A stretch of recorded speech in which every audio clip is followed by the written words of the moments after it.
bem-vindos ao canal Flog Rock. Aqui quem fala é Pablo Sato e está começando mais um vídeo de biografia, trazendo para vocês o Príncipe das Trevas, Ozzy Osbourne. E antes de começar o vídeo, meros avisos. Essa biografia é feita de fã para fã, um resumo da vida e obra desse mestre, passando pelos principais discos que ele lançou. Também já peço desculpas por qualquer pronúncia em português ou inglês que você julgue errada. Bom, e para o seu conhecimento completo de toda a trajetória do Ozzy, eu recomendo você assistir a biografia do Black Sabbath que eu fiz há algum tempo, o link está na descrição. E por causa disso, quando eu chegar na época do Black Sabbath, eu vou apenas resumir, pois essa história já foi contada. O foco aqui é a carreira solo do Príncipe das Trevas, o nosso querido Ozzy. Bom, recado dado, chega de enrolar, prepare o santo grau, fique tranks e vamos nessa! John Michael Osbourne, mais conhecido como Ozzy Osbourne, teve esse apelido dado por seus colegas de colégio, sendo uma abreviação do seu sobrenome, Osbourne. Nasceu em Aston, na Inglaterra, em 3 de dezembro de 1948. Era de família humilde. Tinha mais 2 irmãos e 3 irmãs, sendo uma tarefa difícil para o seu pai sustentar a família com um salário de ferramenteiro e sua mãe trabalhando em uma fábrica de automóveis. Então, a sua adolescência e a sua infância foi muito humilde.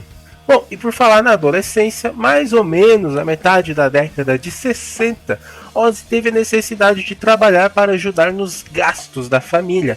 Ele foi quase um seu Madruga da vida, trabalhou como encanador, foi ajudante de um matadouro e por fim testador de buzinas na fábrica de carros que sua mãe trabalhava. Esse último emprego foi o que mais se aproximou na música, mesmo sendo buzinas. Insatisfeito com a vida financeira, Ozzy começou a cometer pequenos furtos e já era de se esperar cedo ou mais tarde ele iria ser preso. Bom, e assim foi, ele cumpriu uma pena de 6 semanas, foi nessa época que ele marcou seu corpo com as suas primeiras tatuagens. Após deixar a prisão sem muitas perspectivas para voltar a trabalhar, Ozzy decide investir em uma de suas paixões, no caso é a música, impulsionado pelo grande sucesso que os Beatles estavam fazendo na época. Assim, em um dia qualquer, Ozzy encontra com um amigo, o Jason Butler, que havia acabado de montar uma banda. Ozzy assumiu os vocais dessa banda que acabou em semanas. Nessa, Geezer tentou montar mais uma vez uma outra banda, mas não teve sucesso. Sem paciência, Ozzy coloca um anúncio no jornal e tendo resposta do guitarrista Tom Iommi e do baterista Bill Ward. Mais tarde, Ozzy chamaria seu amigo Jason Butler para assumir o baixo e por fim, ele no vocal. Para todo entendedor de boa música já sabe que esse é o quarteto que iria formar a banda Black Sabbath. E como eu já disse no começo do vídeo, eu já fiz a biografia do Black Sabbath, então não preciso contar novamente. Esse período eu já contei na biografia do Black Sabbath. Então, no período que ele estava na banda, vou apenas citar os acontecimentos da sua vida pessoal, beleza? Então, vamos lá. Em 1971, Ozzy se casa com uma mulher chamada Thelma Mayfair, que já tinha um filho de 5 anos de outra relação e Ozzy decide adotá-lo. Em 1973, Ozzy tem sua primeira filha, a Jessica Starshine Osbourne. Em 1975, nasce seu terceiro filho, o Louis John Osbourne, que futuramente iria estampar a capa do seu segundo álbum solo. Em 1976, Ozzy tira uma folga do Black Sabbath, que estava tendo problemas na administração e a agenda controlada pelos seus membros da banda, passando o tempo atirando nas galinhas de sua casa. Nesse mesmo ano, o Black Sabbath assina contrato com Don Arder para cuidar dos bastidores e a agenda da banda. Esse fato é importante para o Ozzy, pois ele conheceu a filha de Don, a Cheryl Arder, que futuramente se casaria pela segunda vez. Em 1977, Ozzy passou por algumas crises devido ao seu vício por drogas ilícitas. Para piorar, seu pai morre e é nessa época que ele cogita em sair da banda, recrutando músicos para um projeto paralelo, chegando a gravar uma demo que nunca ninguém viu a cor. Quer dizer, ninguém nunca viu o som. Em 1979, Ozzy foi expulso do Black Sabbath devido às divergências musicais e também algumas discussões com os outros membros, mas, segundo a banda, foi pelo seu vício de álcool e drogas que estava deixando o ambiente insuportável. Após a saída de Ozzy no Black Sabbath, ele caiu em depressão, ficando 6 meses em um quarto de hotel em Los Angeles. Segundo fontes do cantor, ele estava em um estado deplorável. Cheryl Arder, a filha de Don Arder, atual manager do Black Sabbath, foi até o hotel para cobrar uma dívida de Ozzy. Vendo seu estado, ele convence e reanima Ozzy a seguir na carreira musical, montando sua própria banda. Assim, dando início às audições com diversos guitarristas concorrendo à vaga para seguir Ozzy na banda solo. Lembrando, galera, Ozzy Osbourne era muito famoso e respeitado no cenário fonográfico e sua saída do Black Sabbath foi conturbada depois do grande sucesso que a banda conquistou com ele no vocal. Bom, voltando, né? Depois de ouvir diversos guitarristas que foram reprovados, Ozzy voltou a ficar desanimado até que ouviu o guitarrista Randy Rhoads, que era da banda Kyle Riot. Assim, batendo o martelo, Randy Rhoads, que se tornaria, além de um ótimo guitarrista, o braço direito de Ozzy. No contrabaixo, Bob Daisley saiu do Rainbow para seguir Ozzy. E uma curiosidade, além do Rainbow ter perdido o baixista para o Ozzy, também viu seu vocalista Ronnie James Dio assumindo o vocal do Black Sabbath. Para terminar a formação da banda, foi recrutado o baterista Laker Slaker, do Uriah Heep, e o tecladista e lenda do rock Don Airey. Por que lenda do rock? Bom, antes de entrar para a banda de Ozzy, já havia trabalhado no Black Sabbath, no álbum Never Say Die, e no Rainbow. Já vi que futuramente terei que fazer uma biografia do Rainbow, mas enfim. Bom, só por curiosidade, Don Airey, depois de tocar para Ozzy, participou de diversos álbuns como músico de estúdio para diversas bandas, mas teve a difícil e dura missão de substituir John Lord quando saiu do Deep Purple. Em 1980, com a banda completa, Don Arder, o pai de Sharon, decide sair da administração do Black Sabbath e decide cuidar da carreira solo de Ozzy. Para muitos, isso foi praticamente o fim do Black Sabbath, mas a gente já sabe que isso não aconteceu, né? Ozzy agora estava em busca de uma gravadora e nessa busca surgiu a CBS. Dizem as más lendas, Ozzy queria impressionar os executivos da gravadora na reunião. Nisso, ele levou 3 pombas. Tem versões da história que é 2, né? Durante a reunião, ele tirou uma das pombas e mordeu o seu pescoço. Isso irritou os executivos, dizendo que não ia investir no novo álbum do Ozzy. Esse fato caiu na mídia e virou uma lenda no mundo do rock. Assim, dias depois, a gravadora voltou atrás e Ozzy assinou contrato para lançar os seus discos. Pois, sim, esse fato ocorreu e também a mídia começou a falar muito do Ozzy. Deve ser por isso que a gravadora voltou para trás. Assim, em 20 de setembro de 1980, é lançado seu álbum de estreia, o Blizzard of Ozz, chegando em 7º lugar nas paradas de sucesso do Reino Unido e em 21º nos Estados Unidos. Teve ótimas críticas, destaques para Crazy Train, Mr. Crowley e Goodbye to Romance. E também a polêmica que iria dar uma certa dor de cabeça no futuro, a Suicide Solution.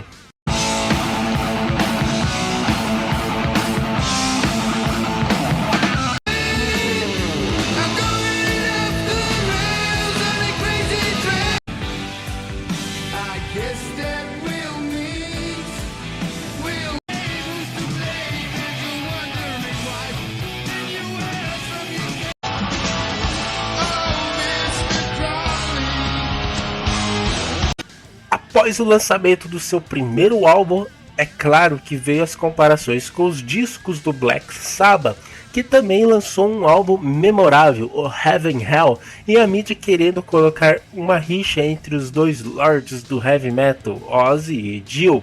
No ano seguinte, Ozzy se separa da sua esposa Thelma.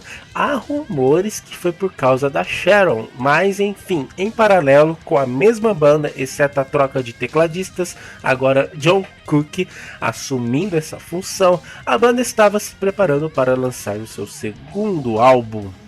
Em 7 de novembro de 1981 é lançado seu segundo álbum, chamado Diary of Madman. Manteve praticamente as mesmas críticas, mas parece que os fãs ainda não digeriram o álbum de estreia, que na minha opinião foi melhor. Mesmo assim, teve alguns destaques, como por exemplo a faixa título e a minha predileta do disco, a Let It Out.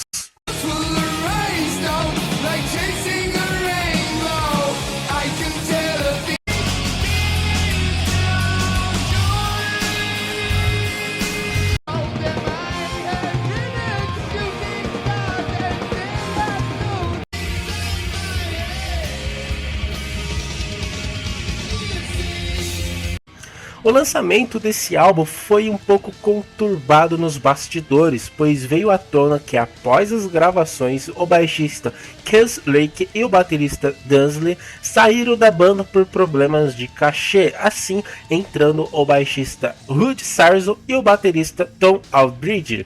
Até aí tudo bem, mas quem foi creditado no disco foi os novos integrantes, trazendo fúria ao Cus Lake e Dudley, reivindicando os créditos pela gravação do álbum.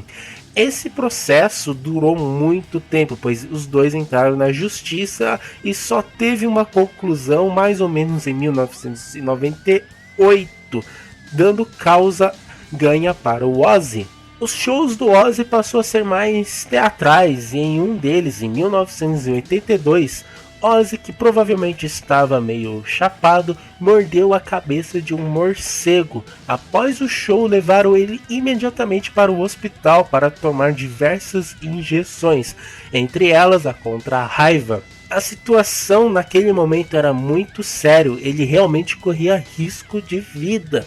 Ozzy descreve que isso foi uma das experiências mais horríveis e dolorosas que ele teve na vida dele. Essa foi a loucura mais famosa que Ozzy cometeu até hoje, ela é muito lembrada. Um mês depois, Ozzy foi preso no Texas, pois foi pego mijando no muro do Alamo, que é um santuário da região. Ele estava vestido de mulher, estava obviamente bêbado. Mais uma vez, Ozzy era notícia na mídia por uma de suas loucuras, e ele tem várias, viu? Dá para fazer até um vídeo somente disso. Realmente o ano de 1982 para Ozzy estava muito movimentado. No dia 19 de março, em Orlando, Randy Rhoads é encontrado morto em um acidente de avião. Ele estava a bordo de um ultraleve junto com a maquiadora da banda, a Raquel. O piloto do avião também era o motorista da banda e estava dando um passeio enquanto o restante da banda descansava no ônibus. A asa do avião bateu na traseira do ônibus, pois passou rasante e perdeu o controle, batendo em uma árvore e logo depois explodindo em uma garagem, matando todos que estavam no avião. Segundo os boatos, o piloto viu sua esposa recém-divorciada entrando naquele ônibus. Ele ficou com raiva, ficou com ciúme, aí passou rasante no ônibus, talvez para assustar ela, enfim. Vai saber a mentalidade da pessoa, né? Ozzy acabava de perder um dos seus melhores amigos e um dos principais compositores que seguiu e definiu seu estilo para sua carreira solo. No caso, Randy Rhoads, que até hoje é citado entre os melhores guitarristas daquela época. Essa tragédia obviamente fez o Ozzy cancelar diversos shows e mexeu com seu autoestima. Até hoje, Ozzy fala da importância de Randy Rhoads para sua carreira e o tanto de talento que ele tinha. morreu precocemente aos 25 anos de idade, considerado por muitos o melhor guitarrista que o Ozzy já teve. E olha que o Ozzy só teve guitarrista foda tocando ao lado dele. Após alguns meses de luto, mais especificamente em julho, Ozzy se casa com Sharon, agora mais sendo conhecido como Sharon Osbourne, que, convenhamos, já estava acompanhando Ozzy pouco antes de seu divórcio do primeiro casamento. É nessa época que Sharon passa a gerenciar a carreira solo do seu marido, comprando o contrato do seu pai. Por ainda não se estabelecer com a banda e respeitando a dor dos fãs e a sua própria dor, Ozzy não lançou um disco de inédita e deixou para lançar um tributo a Randy Rhoads em uma outra ocasião, alegando que não queria se aproveitar da situação. Então, a banda sentiu a necessidade de lançar um disco ao vivo. Para a ocasião, contratou o guitarrista Brad Gillis. Em 27 de novembro de 1982, é lançado o polêmico e ao mesmo tempo foda o disco Speak of the Devil, com canções ao vivo, só que todas elas sendo da época que o Ozzy estava no Black Sabbath.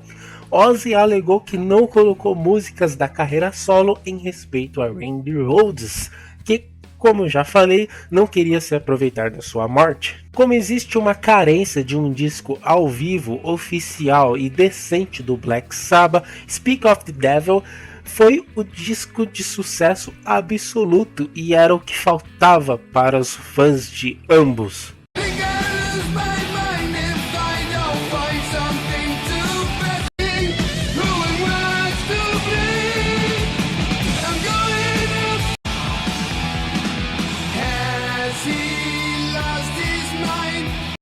Um tempo depois foi lançada a versão vídeo desse show, assim contendo as músicas de sua carreira solo. Bom, o lançamento desse ao vivo irritou a banda Black Sabbath e respondeu com um ao vivo chamado Live Evil, contendo apenas músicas dos álbuns lançados junto ao Dio, que se tornou outro sucesso absoluto daquele ano. Em 1983, Ozzy aparece de cabelo raspado, alegando que todas as químicas que ele colocou no cabelo atrapalhou e estava deixando ele muito ruim. Aí assim ele raspou, pois muita gente estava pensando que ele estava em depressão. Mas enfim, com o cabelo raspado ele contratou outro guitarrista, agora por definitivo, o Jack Lee, que havia mandado uma fita demo para o Ozzy 4 meses antes, só que Ozzy só respondeu nessa época em que Jack Lee já não estava mais com esperanças de tocar para Ozzy. Esse guitarrista tinha muita personalidade, não ficando à sombra de Randy Rhoads, e contribuiu para as composições do novo álbum. Uma curiosidade é que esse guitarrista também, ele tentou seguir na carreira solo de Dio, só que Dio e ele parece que não se entenderam muito bem com as composições da música e assim não deu certo essa parceria, e no futuro ele seguiria a Ozzy. Em 10 de dezembro de 1983 é lançado o álbum Bark the Moon, com claras mudanças da sua sonoridade comparando com os discos anteriores. Teve ótimas vendagens, mesmo se distanciando cada vez mais ao estilo do Black Sabbath que o consagrou. No clipe e na gravação da música Bark the Moon, quem tocou na bateria foi o Carmine Appice, um baterista virtuoso que infelizmente teve pouca mídia.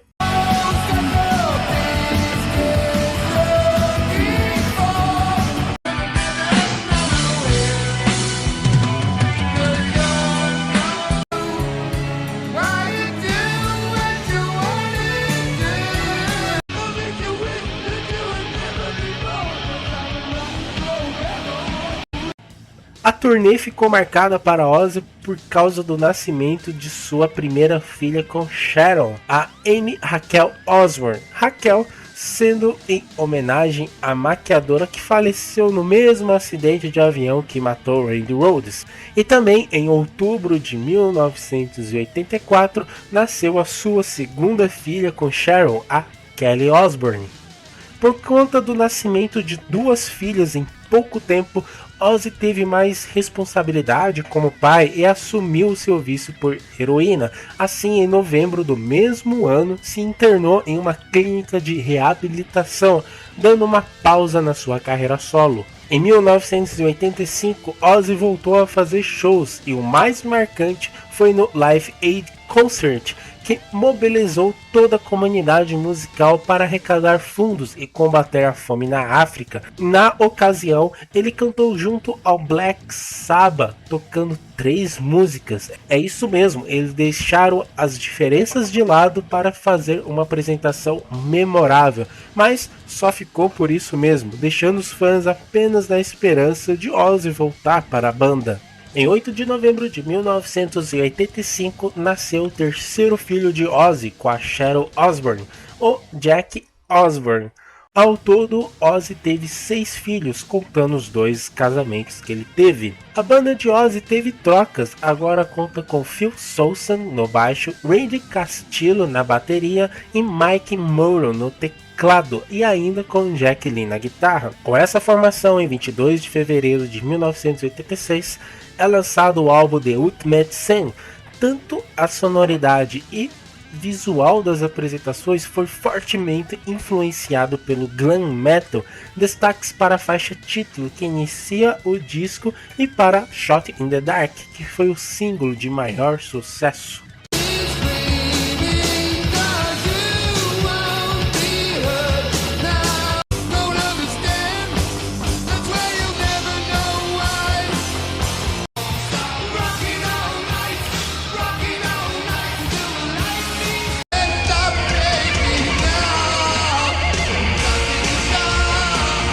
O novo álbum recebeu diversas críticas que não coincidiram com as ótimas vendas que teve. Entre as críticas era que o Ozzy se vendeu e estava muito pop, e estava muito parecido com as bandas de glam que faziam sucesso na época, e na boa, críticas vazias. Ozzy estava sempre se reinventando e testando coisas novas. No caso desse álbum foi sim mais um acerto. Apesar das críticas, os clipes do disco apareceram muito na MTV. Ozzy conquistou mais uma nova geração de fãs que nem ao menos conheciam o Black Sabbath. No mesmo ano, Ozzy foi processado por pais de um garoto que se suicidou. A acusação foi que a música Suicide Solution incentivou o garoto a cometer suicídio e que ele se matou ouvindo essa canção. Ozzy ganhou o processo após diversas audiências, que foi até o ano de 1994, que desgastou a sua imagem. Em 1987, com a colaboração da mãe de Randy Rhoads, que forneceu material para o Ozzy lançar o seu tributo, como gravações, fotos e também algumas filmagens, foi lançado o álbum tributo a esse grande guitarrista, agora contendo as músicas da sua carreira solo e algumas do Black Sabbath, mas um sucesso de críticas e vendas para o segundo álbum ao vivo de Ozzy.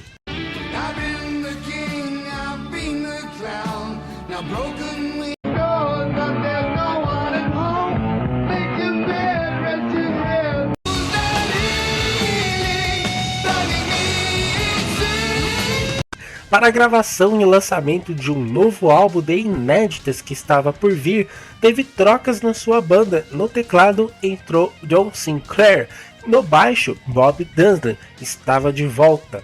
Enfim, na guitarra, no lugar de Jack, entra Zakk Whyte, um guitarrista sem muita experiência com outras bandas, mas com muita técnica, sendo comparado até mesmo com Randy Rhoads. Mas, como todos já sabem, né, Zakk Whyte provou seu valor e sua história junto com a carreira solo do Ozzy.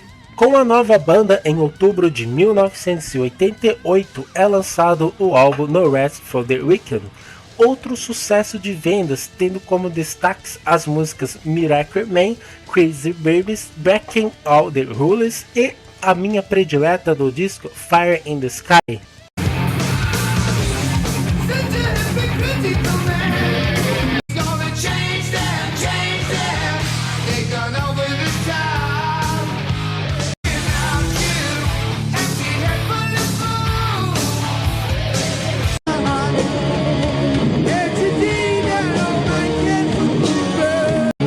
A turnê do álbum foi mais um sucesso, mas foi impulsionada por um single que o Ozzy fez no mesmo ano com a cantora Lita Ford, a música If I Close My Eyes Forever.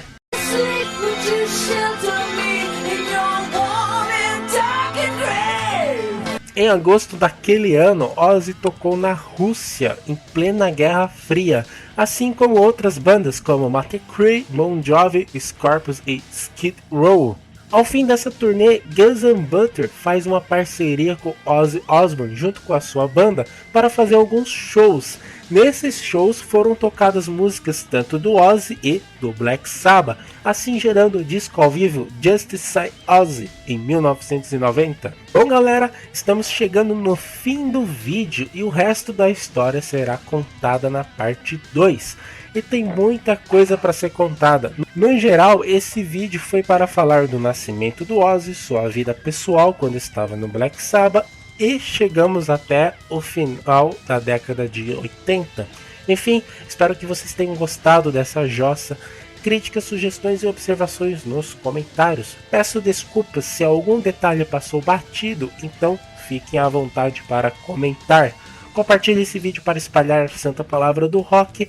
Até a parte 2, viu galera? Falou e tchau!